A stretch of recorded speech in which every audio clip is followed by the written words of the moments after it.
Permanent అధికారం కాదు ఇది మనకి. ఇది ఏదో వాళ్ళకి లోబడాలి తప్ప, లోబడాలి కాబట్టి లోబడతాం. కానీ మన అధికారం ఏంటి? పరలోక సంబంధమైన అధికారం. దేవాది దేవుడికి మనం లోబడి ఉన్నాం. దేవుడికి స్తోత్రం కలుగాక. ఆయన నడిపించేవాడు ఉన్నాడు మనల్ని, ఆయన నడిపిస్తున్నాడు మనల్ని.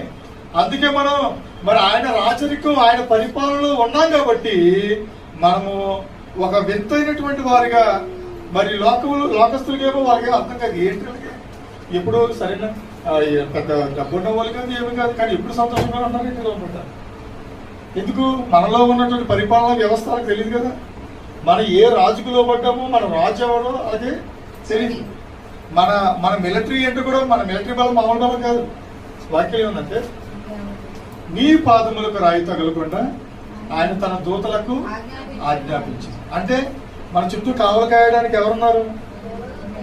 దేవదూతలు ఉన్నారు.